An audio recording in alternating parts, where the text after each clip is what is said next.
Magandang araw po mga kabayan at napakaganda po yung araw natin ngayon. Napakaganda po yung dalawang plenary speech combination po ni Marcolita at Chis Escudero kung saan binakbakan po nila ang the name cannot be mentioned noon at pinoproteksyonan pa rin ngayon sa Senado ay walang iba kundi si Martin Romualdez. At ang Shiminit, nasaan na ngayon? Si Saldico na nag-resign na po habang nagtatago pa rin sa Europa. Yan po yung ating pag-uusapan. Pero bago ang lahat, huwag kalimutang i-like ang video ito. Okay, mga kabayan natin, sinabi po ni Senator Marcolita, sino ba ang natatakot kay Martin Romualdez? Marami po malamang sa kapulungan na ito. Hindi ako natatakot kay Martin Romualdez. At syempre, sa palagay niyo po mga kababayan natin, sino po ang kanyang pinaparinggan? Of course, yung dalawang tuta, si Tuta Lacson at si Tuta Soto, yung kanyang pinaparinggan na tila ba pinoproteksyonan itong si Martin Romualdez at binabanatan, no? At sinisira yung mismo ang Senado dahil mas pinapaboran pa nitong si Ping Lacson ang mga kasinungalingan para po sa mga senador kaysa katotohanan na involved ang mga kongresista sa pamumuno ni Martin Romualdez Saldico at Bongbong Marcos. Sila po yung magkakasama dyan, no? Napilit nilang pinoproteksyonan. Dito po sa naging plenary speech nitong si Chis Escudero, abay matindi po, no? Although nakikita natin na pinoproteksyonan ni Chis Escudero ang kanyang sarili, pero ang kanyang pinupunto ay si Martin Romualdez. Yun lang. Hindi lang po ang sarili niya ang kanyang pinoproteksyonan niya rin itong si Bongbong Marcos. Anyway, Martin Romualdez, grabe, no? Durog na durog. Ito. Gamit ang script niya sa pagturo sa akin, ayan na naman.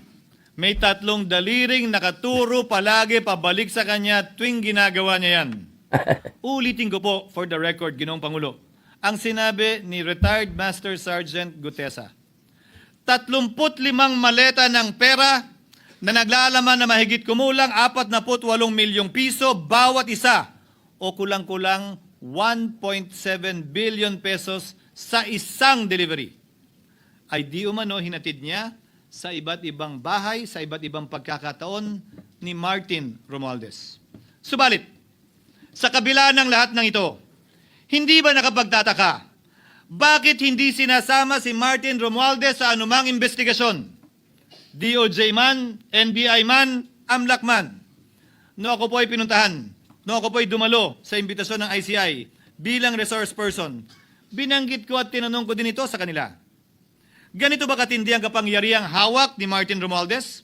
Na bagaman hindi siya speaker, tila the name that cannot be mentioned pa din siya at nagagawa pa din niya ang nais niya kaugnay sa isang mapamiling hustisya o selective justice.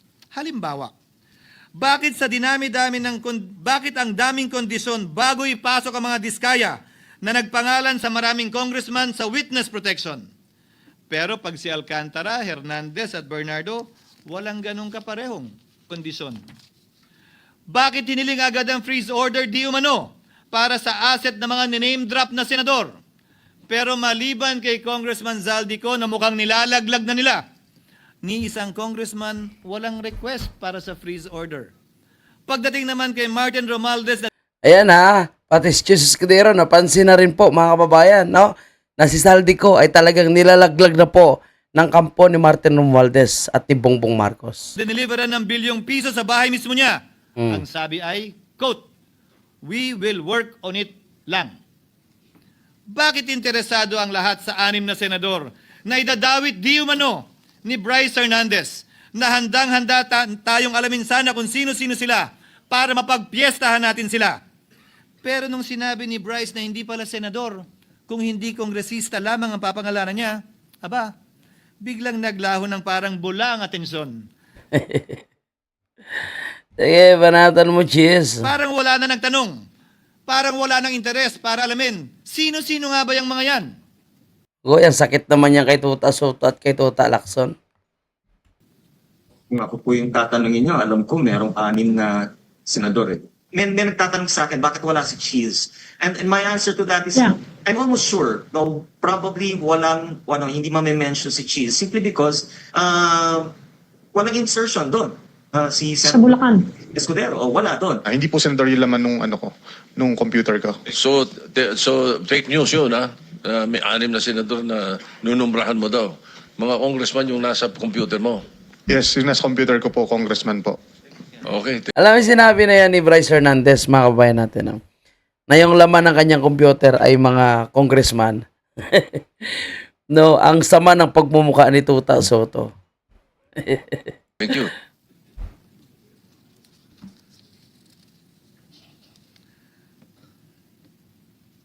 Nagkataon lang ba, Ginoong Pangulo, na ang mga nakaupong senador na dinidiinan sa ngayon ay ang dating Pangulo, dating pro tem, dating punong mayoriya ng Senado, na lahat nagkataon din lang ba na bumoto kontra sa depektibong impeachment ni Vice President Duterte o talagang tinumbok lang kami? In other words, Mr. President, are we truly for transparency and accountability, or are we merely offering a politically convenient sacrificial lamb in an attempt to appease the rage of the people? What is painful, Mr. President, is that along the way, reputations have been disparaged and tarnished. Nako. Innocent persons have been implicated, and the Senate is slowly but surely being destroyed. Tatlo, hindi Bobo rin to kasi si Ping Lacson at si Tuta Soto, no? Actually, yung dalawa na yan yung sumisira, eh. Siyempre, pangatlo, itong isa sa pinakamakapal ng mukha dyan na si Risa Hontiveros. Yan po yung mga sumisira, actually, ng Senado, eh. Diba? Kasi, ginagamit nila ang kanilang posisyon ngayon para sila ay gamitin naman ng taga-House of Representative at ng Palasyo. Dapat ang Senado ay independent body, no? Independent na part of ahensya ng gobyerno, pero ngayon nagagamit po. Si Risa Hontiveros, Kiko, si Bam, ito naman is puro pamumulitika. No? Dahil ayaw nila na maging Duterte ang susunod na presidente, o ayan, kinampihan nila si Bongbong Marcos, o ayan, si Tuta Soto, Tuta Lacson, nagpagamit. ko papayagang sirain ang mga senador pag away-awayin tayo at sirain ang institusyon ng Senado. Pangapat, pinaniniwalaan ko at saludo ako kay Sergeant Gutesa at Yun. iba pang katulad Yan talaga, saludo tayo doon. Marines yun eh. Yan ay kapanipaniwala naman kaysa kay Bryce Hernandez and Alcantara at Bernardo. niya sa paglabas ng katotohanan. Panglima, hindi ako matatakot banggitin ng paulit-ulit ang kanyang pangalan, Martin Romualdez. Romualdez. At Yun. ipaglalaban kong ipatawag at imbestigahan si Martin Romualdez at lahat ng kanyang mga kasangkot at kasama. Ginoong Pangulo, mga minamahal kong kababayan, kung nais niyong lumitaw ang katotohanan, kung nais niyong panagutin ang tunay na salarin, kung nais po niyong makulong ang tunay na may kasalanan, huwag ninyong kampihan si Martin Romualdez. Punitin natin ang script ni Martin Nako. Romualdez. At higit sa lahat, huwag magpadala, huwag sabayan, huwag maniwala sa sarswela na nilalako ni Martin Romualdez. Maraming salamat. Huwag So, wag padala sa sarswela, sa script na nilalako nitong si Martin Romualdez. Kaugnay po dyan mga kabayan, actually sumagot po itong si Tambaloslos, no? A.K.A. Martin Romualdez. May sagot po itong si Martin Romualdez. Hanapin natin yung kanyang sagot, no? Mga kababayan po natin. At alam nyo, pinaparatangan pa ni Martin Romualdez, no? Nadidiis daw po ang script nitong si Chis Escudero. Ang bobo talaga ito, no? Basta't madawit lang yung salitang Duterte supporters nitong si Martin Romualdez, mga kababayan natin. Ito, official statement, no, ni Tambaloslos, aka Martin Romualdez. I listen to the privileged speech of Senator Chis Escudero with respect sa ulo mo, gago ka. What we heard was not an expose but a DDS script. Paano naging DDS script yung kay Chis Escudero, no? Galit na galit nga po tayo dyan dahil yan po ay naging waiter, no? Yaya Bells ni Lisa Tanas. Paano naging DDS yan? Di ba? So, kumbaga, ayaw niya lang maging sunod-sunuran sa'yo, Martin Romualdez. Kaya yung lahat na hindi naging sunod-sunuran sa'yo, Ferdinand Martin J. Romualdez, ay para sa'yo ay Duterte na, DDS na. Okay, sabi niya rito, the same recycled accusations we have long seen on a troll pages and social media posts. Tangina. Paano po naging recycle yan? Nandyan nga po yung mga ebidensya, no? Nandyan nga po buhay na mga testigo at mismo si BP Sara, no? Ay hinikayat nyo na pasukan nyo ng pundo. Oh. Sayin pa natin, no? Instead of answering the serious question he himself must face, Senator Chis Escudero chose to deflect. He did not deny the allegations against him. He did not explain his own role on flood control kickbacks. Imbis na magpaliwanag, nanisi siya. Pareho naman kayo no, na may involvement sa flood control. Ang kay Chis Escudero, no, ay yun talaga is allegation lamang. Walang direct na naglilink. Ikaw talaga, Martin Romualdez, nasa iyo na ang lahat. Kumbaga, nasa iyo na ang lahat. Pati bagbag na pera, nasa iyo pa. Di ba? Oh. Kaya, imbis ikaw nga magpaliwanag, imbis nga sagutin, di ba? Dinideny mo Wala ka nang lusot, Martin Romualdez. Kaya kahit anong sabihin ni Martin Romualdez dito, no? Na gusto lang ni Chis Escudero na gumanda ang kanyang karir sa 2028, makialyansa kay BP Sara. Chis Escudero, hindi po yan makikipag-alyansa kay BP Sara. Dahil pinklawan yan. From the start, pinklawan yan. Hindi po yan naging Duterte supporters. Hindi po yan naging DDS. Si Chis Escudero. Ikaw nga, mas naging DDS ka pa nga Kasi in-endorse ka pa, Martin Romualdez, ng mga Duterte. In-endorse ka pa nga, no, ni BP Sara at ni PRRD na tinaidor mo, gusto mo pang ipa-impeach dahil yan ang magiging presidente sa 2028 at yan ang gusto mong harangin. Pero hindi po nagtagumpay itong si Martin Romualdez. Ang nangyari po, siya ay napahiya. At ito po ngayon, no, bumaliktad po yung mundo. Yung kanyang gustong mapa-impeach na si Vice President Sara, ito ngayon, no, patawa-tawa na lang. At kung dati ayaw nila bigyan ng parliamentary courtesy, ngayon, no, kanya-kanya po sila ngiti, no, nakikipagplastikan kay BP Sara dahil alam nila na ito na ang susunod na maging presidente natin. Kaya tinan mo ang nangyari sa House of Representatives, sa Senado.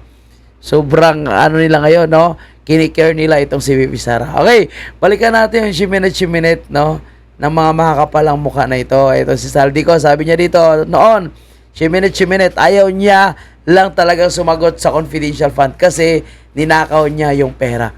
Yan ang mga allegation nila na ginawa, yung script ni Martin Romualdez na ginawa para paniwalain ng taong bayan sa kasinungalingan na script na ginawa nila against kay BP Sara.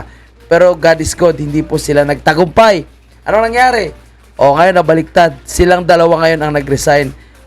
Ito, si Martin Romualdez nag-resign as a House Speaker. Ito nag-resign as a committee, chairman ng Committee on Appropriation.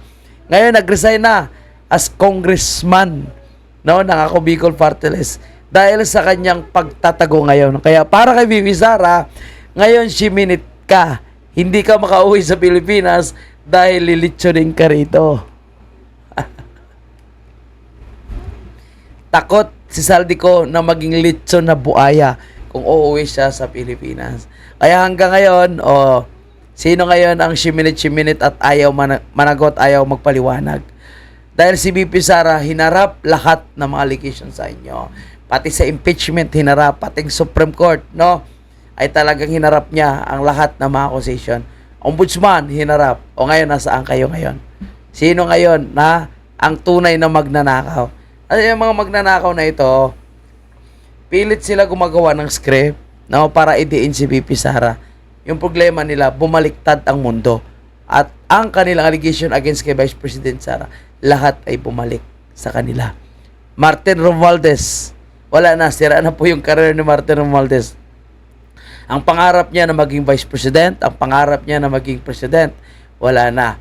And ngayon, yung pangalan na dating hindi ma-mention, ito na ngayon, no? Sila na ngayon ang topic sa Senado. At susunod, mismo ang House of Representative na, no, ang magsalita laban sa kanyang kapwa na kongresista na si Martin Romualdez. Tingnan mo ngayon si Barsaga, mga kababayan, no? Napaka-effective ngayon ang paraan na ginagawa ni Barsaga, no? Talagang iniisa-isa niya yung lahat eh. Binabanatan niya yung lahat. Kahit si Ping Lacson, no, si Tuta Soto, binabanatan niya. Wala siyang sinasanto ngayon. Itong si Barsaga, no? Lahat binabanatan niya. Si Sandro Marcos, no? Lahat na patay si Bongbong Marcos, binabanatan niya si Bongbong Marcos. No? Lalong-lalo na sa issue ng flood control na ito, issue sa corruption na ito. Naruturo na yung utak talaga itong si Bongbong Marcos at itong si Martin Romualdez. At palagay ko, no, habang nalalapit na yung mga araw ng kanilang katapusan, dahan-dahan na sila lumalapit at tumitikit sa ating Vice Presidente. Dahil alam nila na ito na, no, soon as possible ang uupo na Presidente. Yan si Bongbong Marcos, malapit na po yan, mga kabayan natin. Dahil ang kanyang mga tuta, ang kanyang mga alaga, ay dahan-dahan na pong nagbabaliktaran. At abangan po natin, no, itong pagkanta nitong si Saldico na ito. Dahil ang utak ng lahat, no, ay mabubulgar kung kakanta itong Saldico. At dapat siya kumanta. Dahil sirang-sira na po yung buong pamilya niya. No, mapipress yung asset niya, babawiin lahat. Tapos ang kanyang mga boss, hayahay lang yung buhay. Diba? Tapos itong si Martin Romualdez, babalik rin pa yung mga pangyayari, papalabasin pa na ginawa ito ni Chis Escudero dahil si Chis Escudero ay talagang maka-Duterte na daw. Hindi po maka-Duterte si Chis Escudero. Okay, so bago tayo magtapos, no, sa topic nating ito, sa privilege speech nito si Chis Escudero, ito, tingnan nyo po mga kabayan, no? Yung mga supporter ni Lisa Tanas, galit na galit po sa China, no? Binabanatan ng China. Pero tingnan mo si Lisa, panay naman po ang kanyang pagdidikit sa mga Chinese authorities. No, diyan mo makikita, no, na iba yung kanilang sinasabi, no, sa doon sa kanilang mga tauhan, doon sa kanilang trolls, sa kanilang mga bayarang vloggers. Pero tingnan mo yung kanilang ginagawa. Yung kanyang mga yung mga kaibigan at ang special envoy to China, no, na si Michael Ma, kaibigan niya ni Lisa Tanas. Tapos ang kanilang papalabasin, no, ay galit sila sa China. Pero sila po ay lumalapit naman sa China. Talaga yung mga taong ito. Kaya kawawa po yung mga nagpapauto sa kanila. Sa totoo lang, mga kabayan po natin. And last na lang to, mga kabayan natin. Amy Marcos. Sabi ni Amy Marcos, no, natalamak at rampant na daw po yung kalakaran ng droga ngayon sa ating bansa. So kung rampant at talamak po yung kalakaran ng droga sa ating bansa, palagay ko dapat unahin ni Amy Marcos ang kanyang kapatid. Marami na daw yung lulong sa droga ngayon, no? Marami na daw po yung sabog ngayon. Bakit hindi niya sinabi, no? Nakasama po ang kanyang kapatid. Diba? No. And palagay ko, mga kababayan po natin, talagang sadyang pinaparinggan natin ni Amy Marcos ang kanyang kapatid sa usapin po ng illegal na droga. Diba? Kasi puro fake news po ang kanilang sinasabi, no? Na marami na po yung mga drug-free barangay, bumaba na yung kalakaran ng droga, bumaba na yung krimen, pero kabaliktaran. Kasi mismo si Amy Marcos ang nagsasabi sa plenary na talamak na ang kalakaran ng droga sa ating bansa, krimen, no? Nung nagsimula ang administration ng kanyang kapatid. At yung sinimulan po ni President Duterte ay nasayang dahil din sa kanyang kapatid.